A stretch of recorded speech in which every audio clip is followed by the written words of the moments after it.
for the Education, Environment, Sustainability meeting. It is approximately 3:05. Can I have a roll call?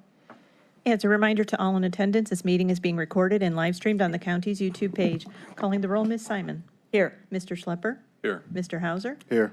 Mr. Jones. Mr. Jones is absent at the moment. Mr. Miller. Here. You have a quorum. Thank you. Any public comment? No, Madam Chair, no one has signed in. Can I have a motion to approve the minutes from February 19th, please? Moved. Second. All in favor? Aye. Minutes approved. Okay, first resolution is regarding Murtis Taylor Human Services System for students, Resolution 2024-0396. Resolution 2024-0396, awarding a total sum not to exceed $250,000 to the Murtis Taylor Human Services System for the students of Promise Leadership Academy from the District 8 ARPA Community Grant Fund. Come on, Bob. Mr. Ivory. Hello. Good afternoon, everyone. Bob Ivory here. Appreciate the opportunity to come before you again. Just wanted to restate our purpose and give you a brief overview of the project. We've been diligently moving forward, putting all our pieces together, and the project is actually to convert the rectory that's on the campus of Amani Temple Ministries to a transitional living facility for homeless women and children, targeting Cleveland Heights, University Heights School District. In that school district, and this is actually since our last presentation, there are 167 students that are identified as homeless in Cleveland Heights, University Heights School Districts. That's impacting 91 families. That's up from 140 students when we last presented before the end of last year. So there's actually been a rise in children impacted by homelessness in the Cleveland Heights University High School District. So this project aims to help meet that need of the district and hopefully to help those mothers with children, get on the right track. We're going to provide wraparound services, everything from case management to career counseling to financial literacy, support services, mentoring for the students that are inside the facility. All would take place on the grounds of Amani Temple Ministries. We successfully, which was our charge after our last meeting, were awarded unanimously by the Planning Commission in Cleveland Heights a conditional use permit in order to operate and move forward. So that was successful, where we presented our materials, went through their application process, met with the commission, and as a result received a conditional use permit, which was the zoning process that allows us to move forward and operate. So we're just glad to be able to come back to answer any further questions and present in hopes to have a favorable outcome today. Thank you. Thank you. So I have a question on Sure. how do you inventory how many students are homeless? What method how are you finding out these Sure, numbers? that data came from the superintendent. So they reached out to me, meaning I'm in the district already. Students of Promise has been in Cleveland Heights University High School District since 2011 in the Closing Achievement Gap effort. And the superintendent and initially I was speaking to them in reference to kids aging out of foster care, which is also a need. But she stated, or the district stated, that their immediate need and their concern is that they have, however metric they identify homelessness, they have 167 students identified as homeless. It impacts 95 families. She even stated that they receive calls from surrounding districts like South Euclid, like, what are you doing, meaning Cleveland Heights, to address your homeless population? Because clearly they have some students that are also homeless in the South Euclid school district. So when Nancy Pepler actually is their community and government relations persons, and she reached out to me and said, Bob, do you have any resources or any ideas around our homeless population? And I had already been in conversation with Amani Temple Ministries in reference to the rectory And then it just, from that point on, it just became a natural fit that we would provide those services for up to 30 individuals at a time, with average stays from 90 to 120 days, to help alleviate and meet and address their need, even though it would not be exclusively to Cleveland Heights. We cannot have a facility exclusively for a community, but just by the numbers alone, just by the referral base alone, with having 167 students already homeless, that odds are we would be constantly serving the Cleveland Heights, University Heights School District and responding to their Okay, need. okay, thanks. Any questions from committee? Council President, then. Thank you, Madam Chair, to Mr. Ivory. Is the ARPA money to be used to prepare the facility as opposed to operations? Correct. The way we wrote the request, it was both. It was to prepare the facility. There's some upgrades, there's some modifications that, in order to have it transfer from its prior usage, and also for operations and programmatic needs, in addition to, other resources that we have applied for. So yes, it will satisfy both. And how will the operations be funded once the ARPA money runs out? Yes. So currently, we have a request into the, it's called Future Plans, which is a group or a nonprofit that's in Appalachian, Ohio.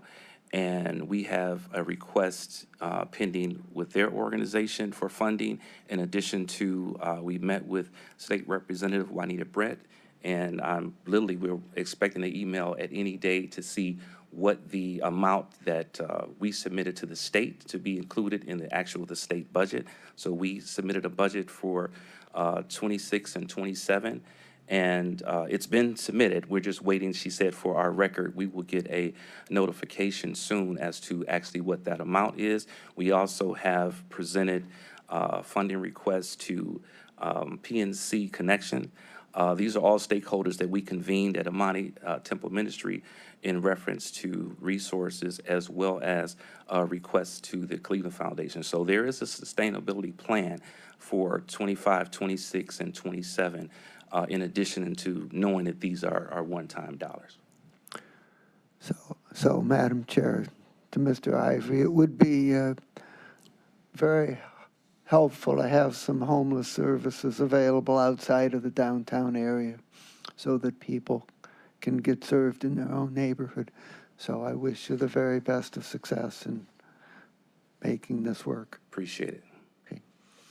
Councilman Hauser. Yeah, I just want to the chair, to Mr. Ivory, I just want to echo the council president. I'm familiar with the great work you've done in our community, and so, on behalf of the children from Cleveland Heights, University Heights, just thank you for all your work.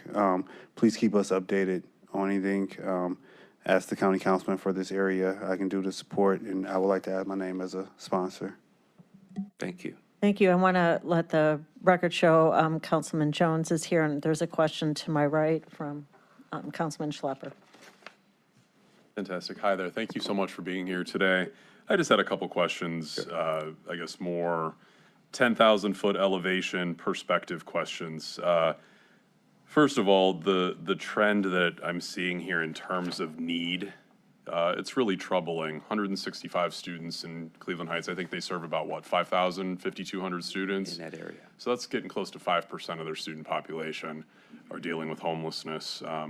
I'm a former educator and have dealt with a lot of these pieces. So my question is going to surround, what does the partnership between your organization and the Cleveland Heights University Heights School District, what does that look like in the immediate, and then what's kind of the game plan for the next, let's say, 5 years? Sure. Thank you for that question, Madam Chair, to the councilman.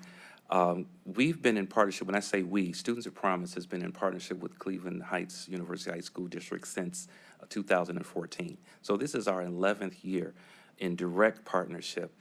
That's 3 administrations in which we have worked hand in hand in closing the achievement gap. That's working with middle and high school students academically, socially, and emotionally. That has allowed us to entrench ourselves in the district, and I believe led to them to reach out to help with a need that was kind of outside of our original scope. Our scope is academic, social emotional learning, exposure opportunities, preparation for college, but the homeless situation arose in Cleveland Heights, and they, I guess, felt confident that we may be of some support. So our relationship goes back to 2014 with the support of the superintendent, that we have worked hand in hand on a variety of dynamics, also including family engagement. Thank you. Councilman I'm sorry, I just Hauser. had one more. Bob, what does success look like for this program? Do you guys have any measurable outcomes? You said 30 students per.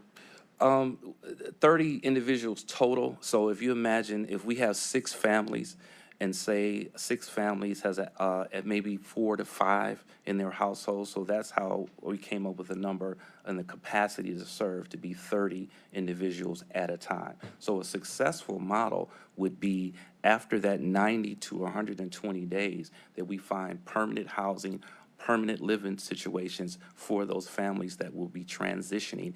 And I think an asset to this model is that once they have discharged, once they have seeked permanent residency or self-reliance, we have a case management model that will follow them in aftercare. So it's not like you're no longer at Myers Manor, so God bless you and goodbye. No, you still have access to the same resources. You have access because we have a aftercare plan that will allow you to follow up. And doing some research, that's not necessarily always the case in transitional living, that you still have access to follow up, you have access to the resources, and I think that's where the word linkage come in. You still can access our resources, and we can still link you as you get back on your feet.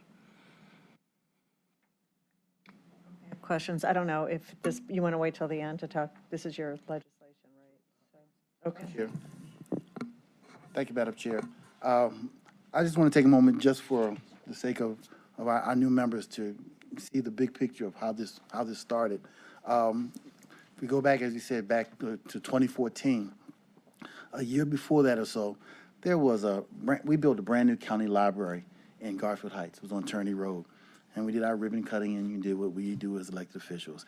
But the beautiful facility was opened, and 30 days in, 50 children were banned for misconduct in the library and fighting in the parking lot. And they were African American. The 50 children were African American. At the time, Garfield was predominantly white, and it became a racial kind of clash there. Flash mob type situation. You've seen them in Cleveland Heights around at that time in those 15 years or so ago. And there was a community meeting, and the residents, it was in the neighborhood newspaper in Garfield, and they wanted to know where the parents were, who was going to deal with this issue, and why these children misbehaving, and what the parents are going to do, and Councilman, what you going to do about it? And they literally called me out, brought me to the front of the room, and I said to them, I said, well, I hear you. I understand the role of parents in the lives of the children. And you all know we as the county, we take children for abuse and neglect. But we also work quietly to strengthen family dynamics. Let me go back and research, see what I can do to be a part of the solution. And I got out of there real quick because it was hot. But that's literally what I did. I went back and I found Closing the Achievement Gap as an initiative. And seeing all that initiative did that could positively impact the lives of the children in the school system, and it showed that there was a direct link between the underperformance in the school and the misbehaving in the community from those 9th to 12th grade children, how they started to drop out in the 9th, and they might even check out around 8th grade, but you get enough size and age on you to start dropping out around the 9th. And I was able to anecdotally corroborate that as a funeral director. I said, yeah, that makes sense, because I'll literally make funeral arrangements. And when I get the information for a death certificate, one of the questions is, what grade did you finish in high school? So if I'm dealing with a homicide victim, anecdotally, I've experienced that they never graduate from high school. It's always never finishing high school. So I said, if we can bring in something that will help them finish high school, stay in 9th through 12th, then we can help mitigate all that destructive activity. So with the support of this council, we moved monies to create the initiative. And those monies were given to the school systems. And there were 4. Garfield, because that's where it started. Maple was a sister city in my district as well. Councilman Hairston wanted Cleveland Heights. Councilwoman Chantel Brown wanted it in Warrensville Heights. So together, we brought those monies to the table. Those 4 school systems, they then received the money, and they put out a contract for someone to respond to deliver the initiative's objectives. And Bob Ivory applied 14 years ago. He won the contract, the county dollar contract, but the contract is between himself and the 4 school systems, and he began delivering the deliverables of everything CTAG required. So I expected in 4 years to have a graduation class. You know, we'll start with 9th grade, and in 12th grade, we'll do ribbon cuttings just like we did for the library. The pleasant surprise was we had a graduation class after 3 years. And the pleasant surprise was because they targeted the at-risk youth in the school, because they targeted the at-risk kids, as they engaged them, some light tutoring, some other just addressing their social emotional needs, they graduated after 3 years. And the reason was because some of them had failed earlier grades. Somewhere between 3rd and 8th grade, they had failed. So when Students of Promise engaged them, they helped them recover their proper school credit, and then they graduated on time. That was huge. And at that moment, I realized we needed to evaluate what we were doing here. And we did evaluations. Just as we used our begun, work with CASE to evaluate poverty thing, now we did for this initiative. And with that, after doing the evaluation, we found there were 4 metrics that were being impacted positively. They were increasing attendance and increasing graduation. They were reducing suspensions, and they were reducing dropouts. That was huge. That was huge. And the goal is, even now, to continue the evaluation and staying on top of that. And that's certainly one of the things I want to continue to make sure we are evaluating the work that's being done. So over the course of 14 years, we continue to work. The school system started, they bought in. This is kind of high level, but they started adding their own linkage mentors to the school. Whereas Bob Ivory would bring one in, they said, we've got an FTE, and they did it, and it's a little more deep than that, but they did add an FTE in Maple Heights. They did the same thing in Warrensville Heights. But ultimately, what we started to see, what we brought to the table was, again, bleeding into the culture of the school systems. Warrensville Heights in particular had a 67% graduation rate when they were engaged first with Bob Ivory. They now, as of today, last school year, have a 92% graduation rate. Maple Heights has a 92% graduation rate. So what we're seeing is a positive impact, and it directly impacts the misbehavior in the community. So those 2 things are linked. They are linked. You start to help them perform, reach their full potential, or close the gap. It's synonymous. As they close the gap, reach their potential, the misbehavior in the community goes down. So you get so much by simply pouring into the children in the school system in this way, as Bob Ivory has done over the last 14 years. The school system have the right to contract with him or to do it themselves, self-perform. He has a proven track record. We've seen it. We, as a county, we've documented the things that are happening in the school systems, and the superintendents, those that are actively engaged with him, can say the same. I don't know if he has any here today, but that's what we do. And what he does is he'll have a classroom. Literally a classroom where he puts a mentor that he hires into the school, and that mentor engages the youth. And the trust factor is built. As trust is developed, the children again start to blossom. And they do other things. They go on field trips. They go to see colleges to expose them to, from 9th grade to think about college in 12th, and once they graduate 12th.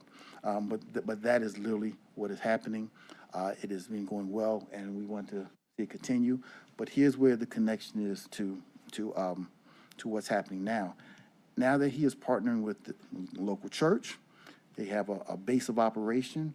Now what he has now, in terms of the ability to have a classroom setting in the church building, in their school-like setup in this church, he now can enhance the offerings that he has with Warrensville Heights or Cleveland Heights. So now when he's in the school, he works with them. If he needs to bring them out of the school, he can bring them to the church, where he has now strengthened the offerings that he can give to the contract that already exists with the county, or through the county with the school system with county dollars is more accurate way of describing it. So that is what's happening. As he works, the partners that have experienced what he's doing are endless. They are growing. They're in this room today. I hope we hear from each and every one of them. And I appreciate you, Bob Avery, and thank you for the work you've done over these last 14 years. Those that engage you, they have nothing but good things to say. Anyone, and that is why the partnerships you have continue to grow and be strengthened, whether you're getting federal dollars, state dollars, or just local partnerships from stakeholders in the community. And I'm glad that we are able to be a part of the success you're having and the success in the lives of children in our community. Thank you. Appreciate it. Okay, any questions from that? I have questions. Sure. Okay. So this 250, thank you. Thank you, Councilman Jones, for your work over the years in this project. I know it's a passion project for you, and I appreciate you, what you bring to the table in this committee. So specifically on the 250,000 that's coming out of ARPA dollars, that's going to go to Murtis Taylor? Yes, Murtis Taylor is the fiscal agent for the project and for Students of Promise. And what's this specific plan for these dollars? Sure. Are people getting paid? How is this happening? As I stated to Councilman Miller, the dollars will be balanced between the upgrades that need to happen in the facility. In particular, in meeting with the fire inspector, we're going to have to do some modifications to the windows based on code in the city of Cleveland Heights. We're going to have to, and we just, Councilwoman Davita Russell contacted and let us know yesterday that an organization or a business from the community of Cleveland Heights has already donated a commercial hood for the kitchen. That was a cost and is a substantial cost. And we learned yesterday that based on a meeting we had last week, that a vendor has offered to donate a actual commercial hood for the kitchen, which that's also a part of some of the renovations and some of the upgrades that need to happen. Additional upgrade is that in the living area, and these are things that the prior occupants, NORA, Northern Ohio Recovery Association, did not have to have. And I learned from the fire inspector that there's no more language. There's nothing grandfathered in Cleveland Heights anymore. So the things that we are doing now were not required from NORA, who had occupied the rectory prior. They had 40 women there, and they served women in recovery and addiction and so forth. So the upgrades that are necessary and that opera dollars would go to support. How much will go for this? I guess I'm looking for a breakdown of The balance what- between the Yeah. brick and mortar Yeah. and I How would much is say it going was to brick and probably, mortar? it would probably be half and half. I would literally say half of the ARPA dollars would be for the upgrades. We have to have a sprinkler system. When I say windows, the windows have to be refitted in all of the living areas. The windows now are like shutters, and according to the fire code, they have to go up and down 20 inches. So that cost is pretty substantial, and to have the windows in the living area, not the whole building, just wherever someone is sleeping. The same thing for the sprinkler system. Wherever someone is sleeping, there has to be a sprinkler system. There has to be ADA accommodations, which did not have to happen before, which means wheelchair accessibility. So there's just basically outfitting. And that the other has to happen. half is for brick and mortar Correct. And then there's compliance. programming And and what's there's operations. who's getting paid? How are they getting paid out of this money? Sure. Out of this money, there would be proportionally paid because the 250 will not fund the operation, obviously, for a year. So proportionally, dollars will go towards programming. Percentages will go towards, we have to have what I'm calling them is house monitors. Those are basically the staff. Who's employing them? They will be employees of Students of Promise. The fiscal agent is Murtis Taylor. They will be an employee of Students of Promise. And are you managing and getting a salary for this? Correct. And what's your salary going to be? My salary, I have not set it. No, I have not. Because it's hard for me to set a salary prior to all the funds that we are putting here, because I may have to adjust. I may say, well, this is what, I anticipate my salary, but based on the funding that we're able to raise, that is why the administrative piece is not all been totally finalized. So it looks like you're Salary-wise, looking at position-wise. jobs and you, it says we're looking at 1 full-time person and 2 part-time? Is that right? There will be a total of 7 full-time staff. That means the house monitors that work day-to-day, there will be 2 per shift, and then there will be administrative position. Most of the positions will be contracted out. For instance, we will contract out our case manager. I will contract out a night security person. So there's contracted services, just like Students of Promise has contracted workers, but there also will be full-time equivalents as well, Okay. and part-time. Okay, because this application says 2 permanent and 2 part-time. Okay, I will make that adjustment, because it will, well, maybe for the ARPA dollars, I think that's what I meant, yes, then that's accurate.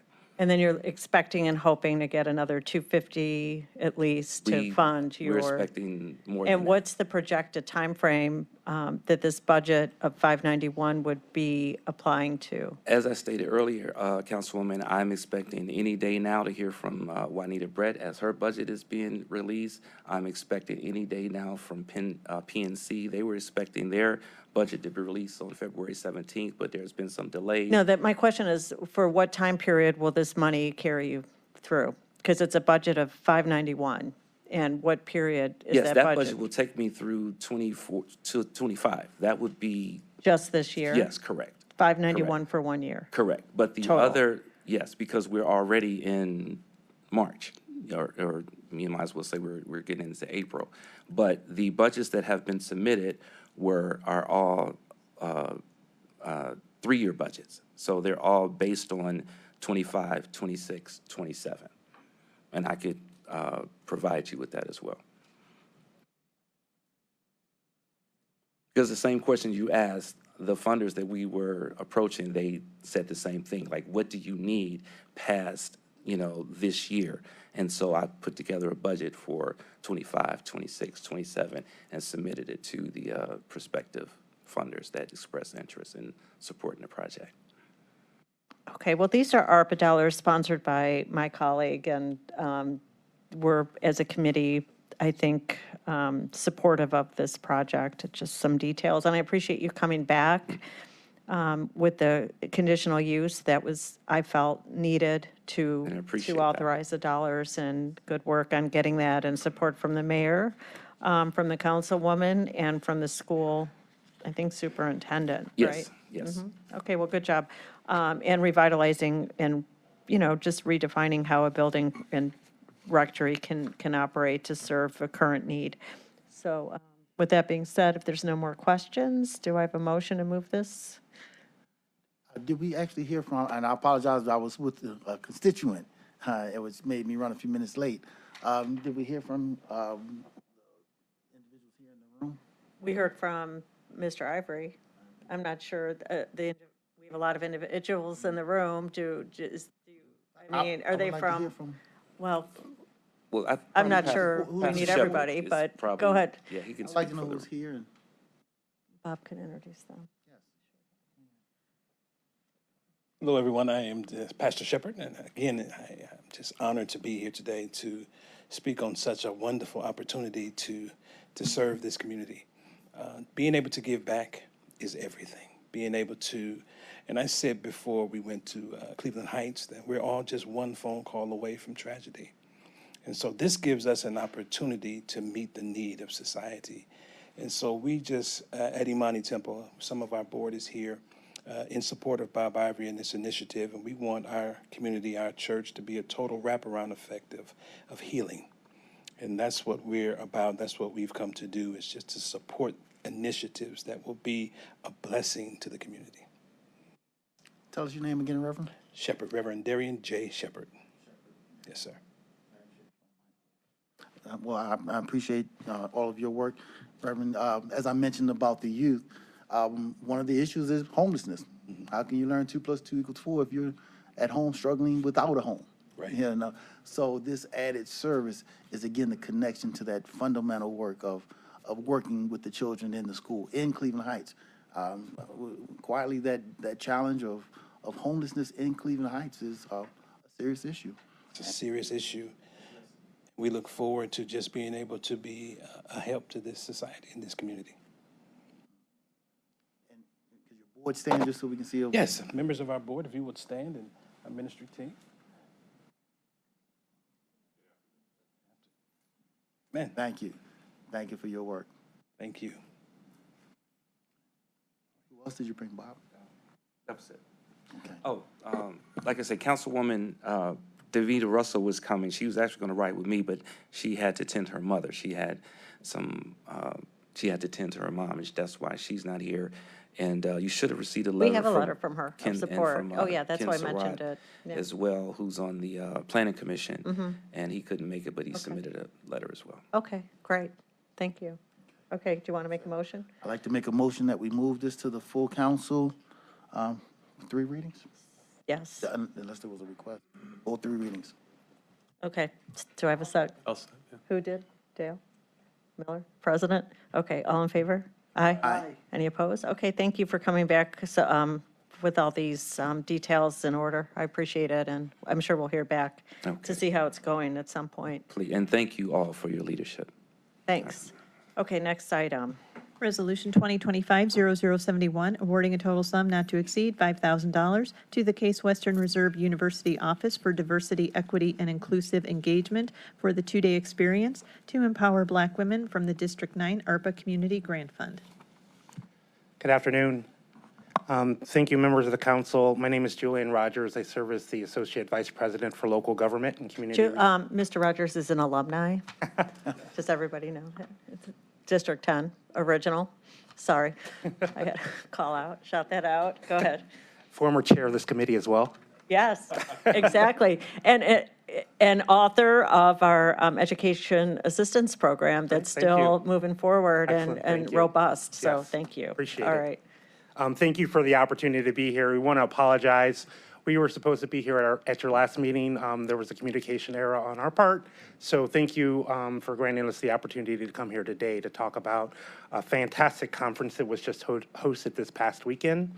I have with me today Evelyn Nunez Rodriguez, who is our diversity program manager at Case Western Reserve University, and Tiara Sargent, who is an alum of Case Western Reserve and one of the organizers of the project. The primary organizer, Dr. Heather Burton, is traveling today and couldn't be here today, so you have us to kind of talk about what occurred recently and to request $5,000 to support this program. Thank you. Good afternoon. My name is Evelyn Nunez Rodriguez. I am the program manager and one of the organizers for the Protecting Your Crown conference. This conference really encapsulates Case Western Reserve University's commitment to improve and enrich people's lives through research, power of collaboration, education, and engagement. And so when we utilize thinking about how we can bring together not only the Case Western Reserve community, but the general Northeastern Ohio, Cleveland area community as well, we really wanted to capitalize growing a pre-existing conference that existed. So the Protecting Your Crown conference began actually last year internally just to Case Western Reserve University. We really wanted to create a space for our internal constituents, and then this year decided to grow and expand this conference to our neighboring community. We had folks join us not just from our university, from neighboring universities, students from Cleveland State University, individuals from Tri-C, and in general, the Cleveland community. Okay. Hello, my name is Tiara Sargent, and I am an alum at from CASE. And so the three things that we really want to accomplish and that we hope was accomplished this weekend and last year, and you have the program in front of you as well, is we wanted Black women to embrace their authentic selves, preserve their cultural identity, and also gain confidence in various aspects of their lives, from personal development and professional development. So as you'll see on this slide, we had various speakers, different aspects of the event. So on Friday night, we had a fireside chat with Chantel Brown, which was great for us to understand how she takes care of herself as a political leader, but also empowering us to engage in the current political climate. We had a lunch panel on Saturday with various Black professionals in the Northeast Ohio area. And so again, giving us tools and confidence to go out into our workforce. And then we had 6 breakout sessions, from personal brand development to financial literacy. How do you take care of your mental health? And so we were able to connect with various women in Northeast Ohio. And something that I want to note is last year we did keep it internal and we had 50 women, and now we were able to serve 150 women, so growing it. And hopefully next year we'll be able to grow that number even larger. And then we also were able to have different community sponsors as well. So one I would love to highlight is Project NOR. They came and talked about their findings and how the different participants can get engaged with their work.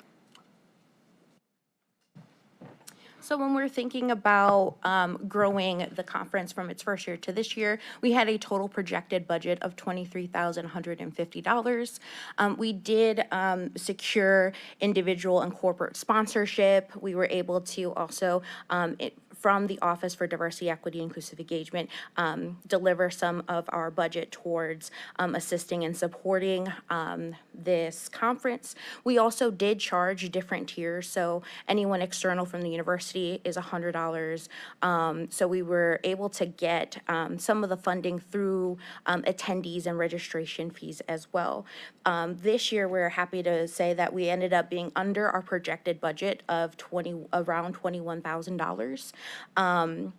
So essentially $5,000 of the sponsorship money that we've allocated in terms of what we would potentially receive from this council would go towards the area that we allocated for speakers.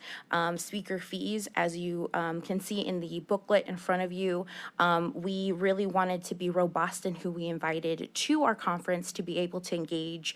We had a 5-person, or should I say 4-person panelist with 1 moderator coming from different areas of the larger population of Cleveland. We had India Birdsong Terry from Transit, Cleveland Transit here. We had individuals like Nicole McKinney Johnson from the Cleveland Rape Crisis Center come in, right? So it's not just for us, but for everyone external to the community, right? Fostering that community.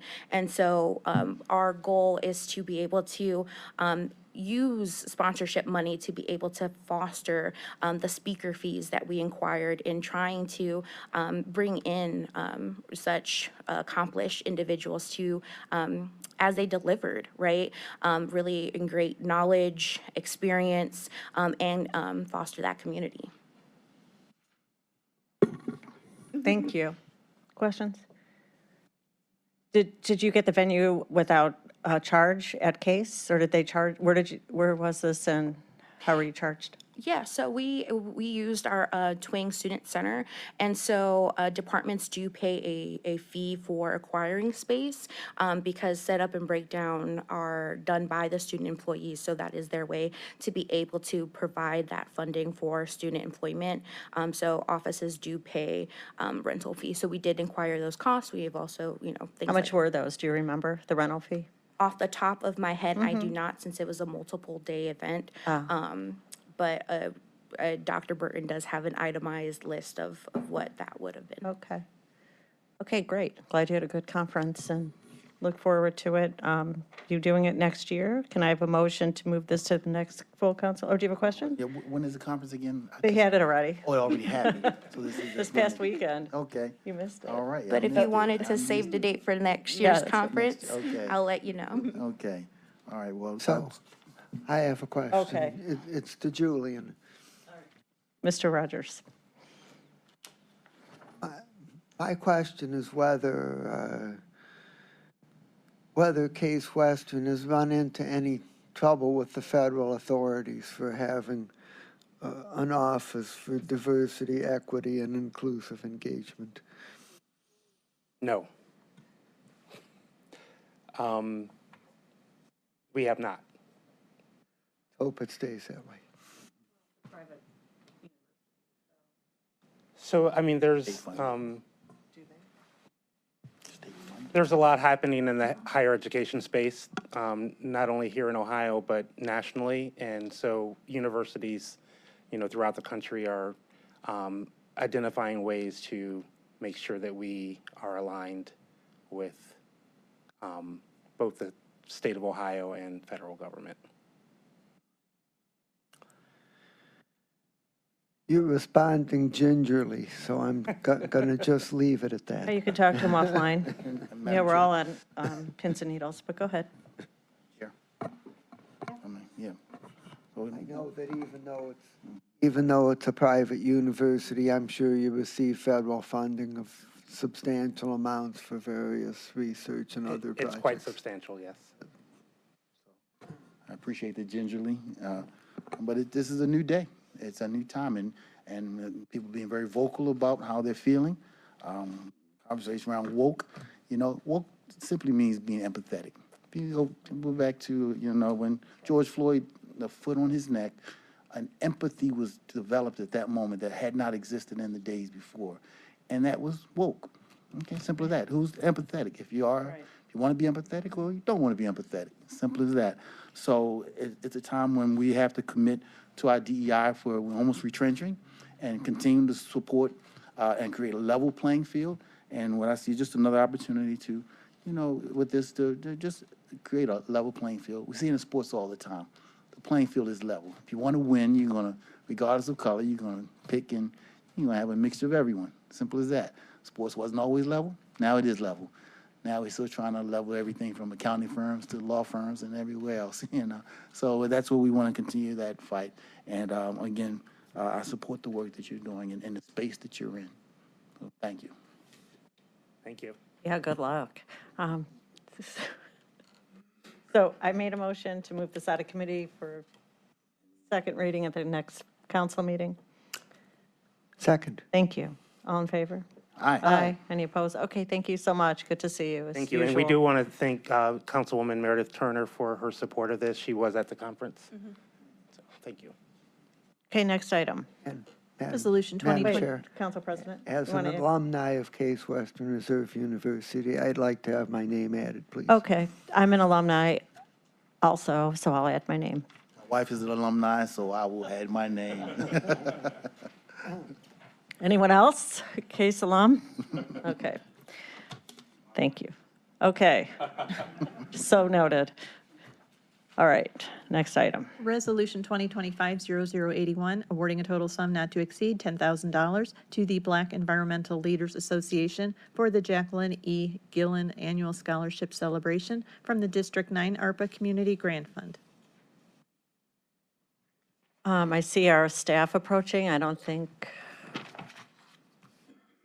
they're here. Good afternoon, Trevor Mackler, County Council staff. Correct, Madam Chairwoman, they are not here. They were notified, but they're not here right now. Okay, so we'll hold it. Yep. Okay, you. thank you so much. Okay, last and final item. Resolution 2025-0094, authorizing a subgrant agreement with the City of Painesville in the amount not to exceed $80,665,500 to implement clean energy and nature-based solutions approved as part of the EPA Climate Pollution Reduction Grant Work Plan for installation of a large solar array and battery system, including brownfield reforestation work for the period October 1st, 2024 through September 30th, 2029. Awesome, thank you. Come on. Mike Identify F- yourself. Yep. Thank you. Mike Foley from Department of Public Works, Division of the Public Utility, or Cuyahoga Green Energy program. So I passed out just kind of a two-pager just to remind folks, and some council people are new on this, but last summer we won this really big award from the US EPA. It was $130 million almost to do a lot of solar and on brownfields. It's taking down a coal-fired power plant in the city of Paynesville, and it's doing remediation for a lot of a Superfund site outside the city of Paynesville. It was a really competitive grant. There were only 25 awards given out of like over 125 to 150 applications made. So we were really, we worked really hard on this, and we're really proud that we won it. As part of the grant, we've got, there was kind of a coalition between the county, City of Cleveland, Cleveland Public Power, and then the city of Paynesville. And the city of Paynesville had kind of the largest chunk of the grant. They're both putting in more solar on this Occidental site that is a 1,000-acre Superfund site that abuts Lake Erie and runs down to the city of Paynesville. So they're going to put a whole bunch of solar on this site, plus remediate the land and make it kind of create a trail system that will run up to the lake. So it's this kind of cool remediation of an old 1,000-acre site. No, I'm fine. Thanks, Joe. I had knee surgery a couple weeks ago, so I got my cane. I appreciate the offer for a chair, but I'm okay. But as part of that, so there's up to 35 megawatts of solar, which is a lot of solar that will go on the site, plus the remediation of the land, and either up to a 20 megawatt battery that will be put on in the city of Paynesville. And all that power will allow the city of Paynesville to pull down this coal-fired power plant. That is one of the big reasons why we got this grant was basically to decommission this coal-fired power plant, which EPA thought was really important. So today, the grant, we have to do sub-grant agreements with all of the sub-award winners. And so this is the sub-grant agreement with the city of Paynesville.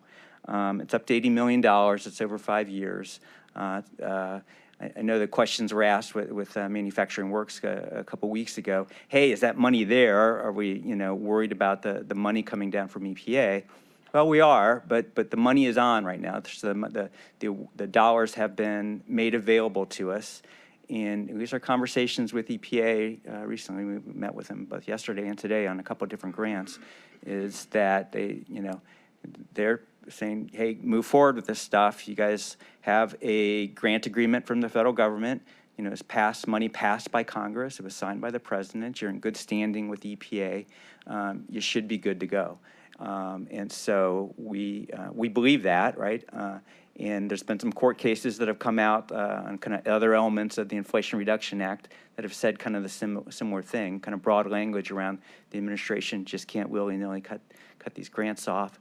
So we think we're in a good place to move forward.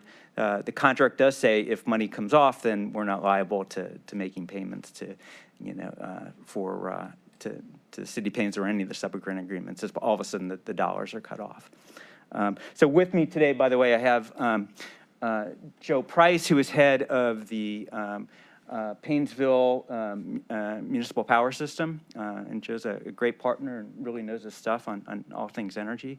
And then Derek Schaefer with West Creek Conservancy. So West Creek Conservancy will be doing the remediation work out at the Occidental site. They will also be helping out with the 6 or 7 sites inside Cuyahoga County where we're doing landfill solar projects or brownfield solar projects. So we're going to put in kind of this seed system that kind of doesn't get too high, doesn't interfere with the solar panels, but will allow for kind of pollinator type activities for those areas.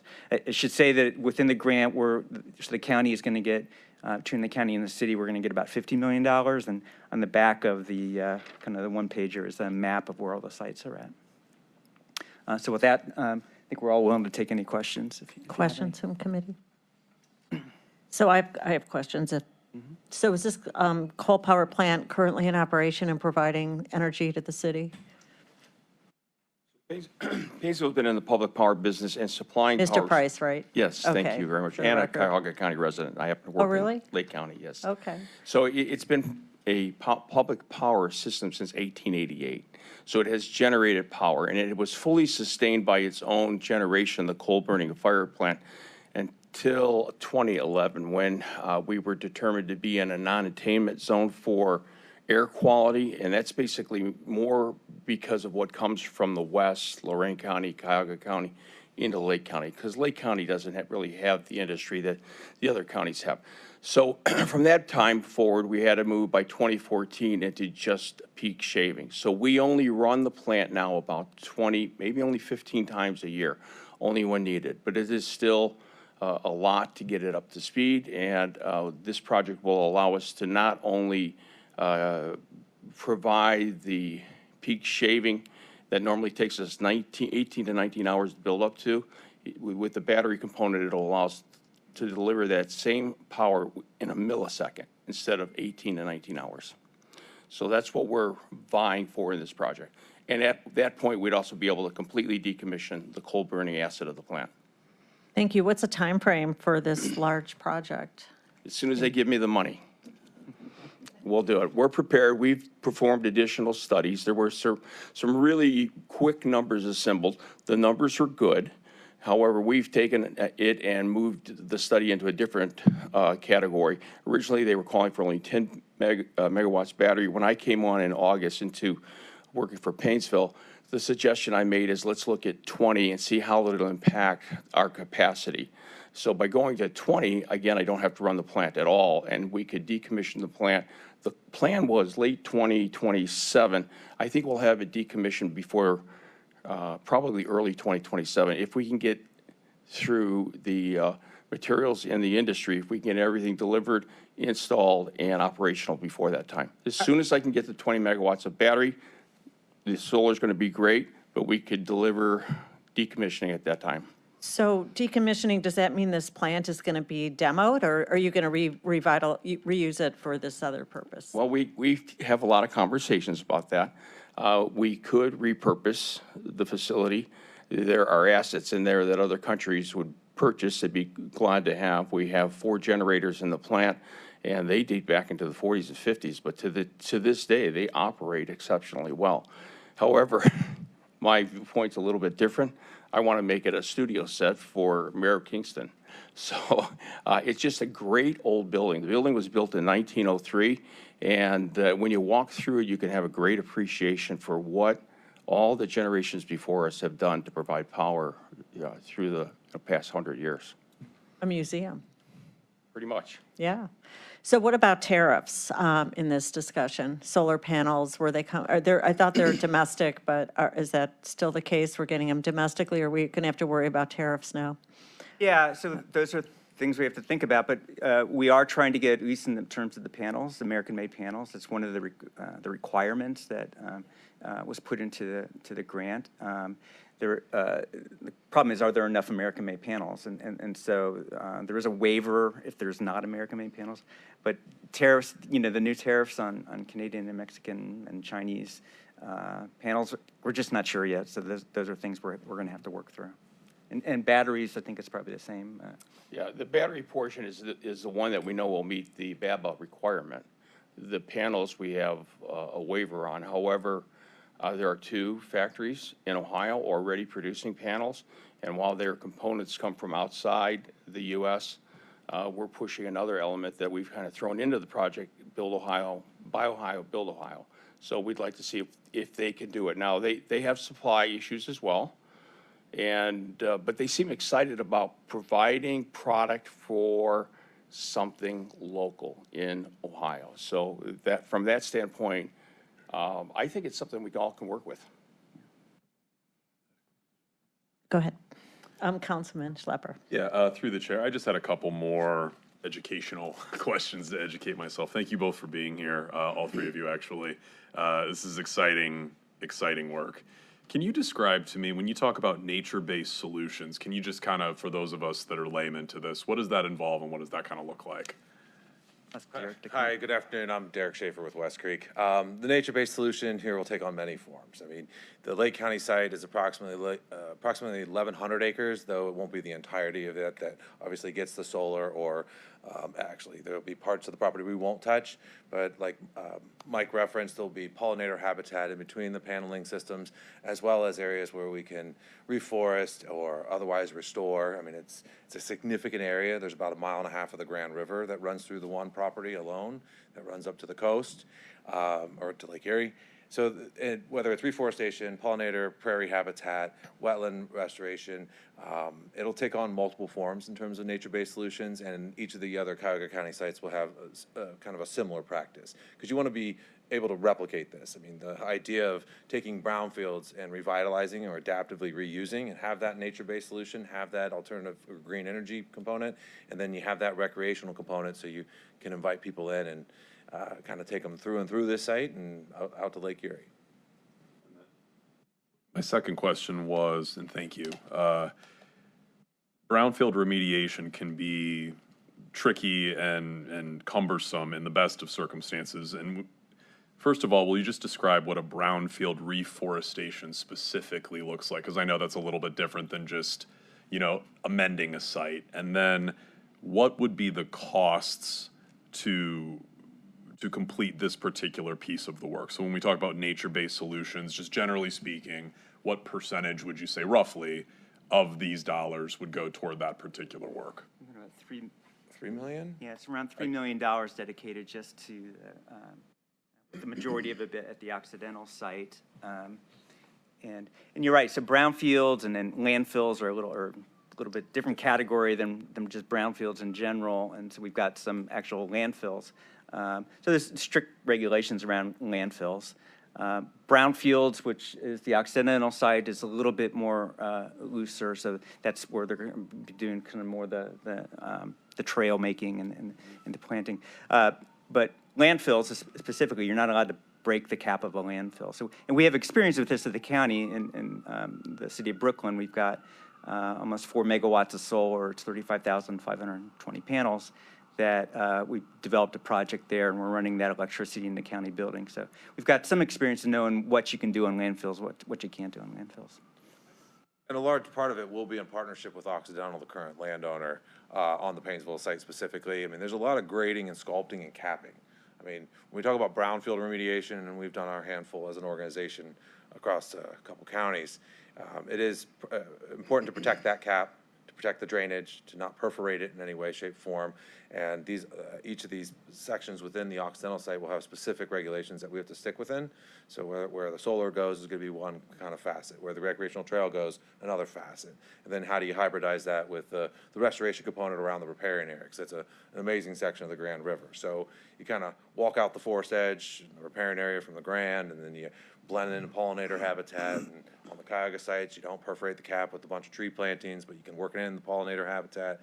So it's a lot of, I hate to say it case by case, but it's going to be site by site based, and it'll be a really, like, I don't want to say adaptive reuse, but it essentially it hybridizes recreation, restoration, power generation, and that community stewardship component.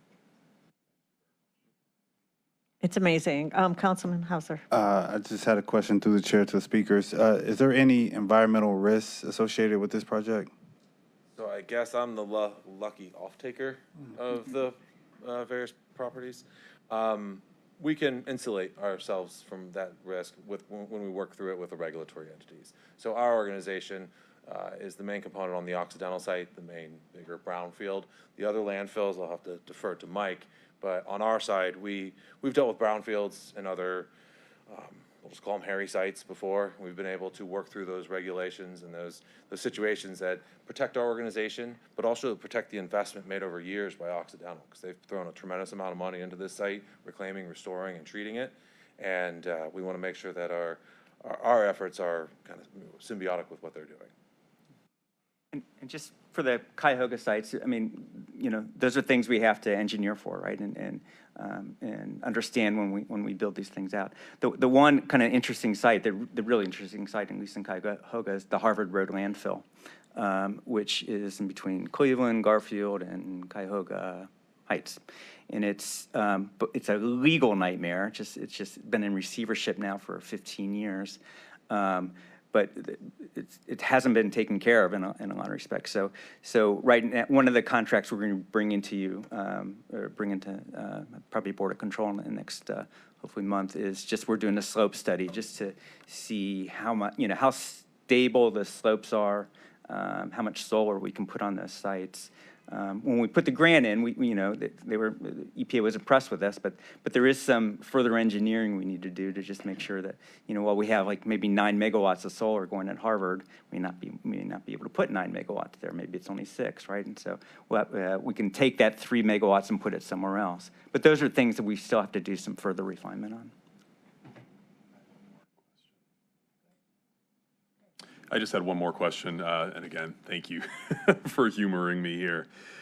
With this kind of a mixed-use approach, is there a possibility in the future for partnerships, for example, with Lake Metro Parks, in perpetuity in terms of maintaining these properties and making them, public goods spaces? Have those conversations happened, and is there a possibility for future partnerships? I would say there's always room for future partnership. Now, they haven't gone to their board or anything with respect to that. All the conversations have been preliminary in terms of who owns, operates, manages, maintains, provides safety forces, and general park operations. But we do have a standing relationship with Lake Metro Parks and on multiple other properties, as well as Painesville, actually. So co-coordinated management will have to be the strategy for a while, because these are bigger sites with a lot of peculiarities, and they cross municipal boundaries too. So it'll be a couple of years to get everything up and rolling, aside from the solar part, but plentiful room for partnerships, not only with Metro Parks, but with each of the municipalities. Great. What about the city of Painesville? Did the city council vote to authorize a contract, and what's the status of that? We've entered into a recipient agreement contract. I think there's some amendments they're discussing at this time. But the solar side of things, from an environmental standpoint, wherever we put a solar site, even when the conduit's buried, 30 years from now, all of that could be ripped out and the land could be fully restored to immediately to be able to perform the agricultural use that it did before. This site, unfortunately, is a Superfund site. So all the systems will be ballast. There'll be a system that's heavily weighted but floating on top of the surface. All the conduits will be above ground on above ground supports. And should we stop producing power 30 years from now, all of the assets could be removed with very little remediation to the site. So all of this, and we're not environmental experts when it comes to the things that need to be done at this site. That's why it's important for us to partnership with West Creek Conservancy. Thank you. And Derek, I didn't know that your West Creek has this expertise. I've never known West Creek to be at this level. Did you hire people, or? Quiet. But you're quietly doing this? So our bandwidth is now within 16 different counties in Northeast Ohio, south of Mansfield, west of Sandusky, and out to Ashtabula. And we're actually doing a couple brownfields here right now in Cuyahoga County. One of our first and foremost projects between 06 and, 01 and 06 was actually a brownfield landfill, adaptive reuse. We've done it in multiple fashions, whether it's an adaptive reuse to a park, adaptive reuse to some other development. We've done the reclamation and gone through voluntary action programs, covenants not to sue, everything that you can plan for in perpetuity's sake. We want to make sure the property is conserved, but also adaptively reusable in the current status for solar generation. So whether we have it internally, but we also externalize, obviously, some of our restorative components from hydrologic monitoring, our modeling, some of our wetland gradation modeling. So we have tools in our toolkit internally, but we also have a vast network of partners that do our design, build, restoration projects, as well as our property maintenance. Okay, thanks. Okay, just one last question for Mr. Price about, you said it could go back to agricultural use, so there's no, like in 30 years, if they stop for whatever reason needing this power. I state that on a basis of where I have built solar assets before on agricultural property. One of the things we never worry about is adverse environmental impact. We're not going to create something that's buried underground that's going to have a long-term environmental issue. Everything is put into conduits. Literally, a site may take a year to build and in a month to remediate, to rip everything out. So the land's going to be preserved, right? If there's wetlands and critical, We can't Critical penetrate land- the ground by more than 2 feet over there, is what we've been told. So everything is going to be above surface. the city owned, I'm sorry, is who's going, No. accidental site? Is it, who's ultimately going to own it? We are West Creek. West Creek will own it? It will be a phased approach of ownership, but the most important is the conservation easement. Yeah. And that will protect the property in perpetuity. 'Cause Perpetuity, This does, okay. oh yeah, this Okay. is a high-level investment, and considering you have a mile of Lake Erie coastline involved in this is simply astounding, plus 1.5 miles of the Grand. So one of the first and foremost initiatives is conservation easement. So we know that perpetual conservation there, like Mr. Price said, even if we outlive the solar component of it, property's conserved. So Now- some of this money will go toward that future easement monitoring and West Creek to be able to do this in perpetuity and hopefully. A little bit of a Paynesville bandwidth. thing for us. will be a tenant of theirs. Tenant. So they'll Got be it. generating revenue from the project. I love that. Okay. All right. This is exciting. It's huge, and I appreciate it. So what's the time frame on this? It says for a period of 10/1/24, so we're past the contract start date? The EPA contract started on October 1st. 10/1. We've got 5 years to complete the project. So we can have 3 readings? We can have 3 readings. Thank you. Okay, do I have a motion? So moved. All in favor? Aye. Any opposed? I'd like to add my name to this contract. I'd also I like to would add- also like the same. Okay, good luck. Come back. Well, very much. Thank you. thank you. Thank Good you. meeting you. All right, take care. No, just kudos out to this whole grant process. It took so much time and effort, and it's just a huge win for the environment and for the county, so good job. I'll shout out to former, what were you, Valerie Katz, a deputy director, so thank you. Okay, I want to end on, I'm happy that we have such a positive project, and I just want to point out that the Trump administration is looking to cut down trees in areas of federal land the size of Texas, and he's doing that very quickly, which is going to cause many species to starve to death, and in just huge volumes. And this is his way of getting around the Endangered Species Act. So already critical land, critical species that are close to extinction are now going to be starved out to the size and magnitude of the state of Texas, and I am up at night worrying about this. So at least in this little project, we can hopefully combat this, and you know, the planet is on fire. We're in the midst of climate change upon us, and we're just seeing the beginning of it. And what we need are trees, what we need are natural systems to combat this. But instead, the administration, in its wisdom, thinks we need to burn down the house even more. So anything we can do to fight back is appreciated, and that goes along. This committee is going to be very active with the DEI. Anything we can do at this level to combat what's happening is critical. I don't know what else to do beside lose sleep. Okay, that's my commentary.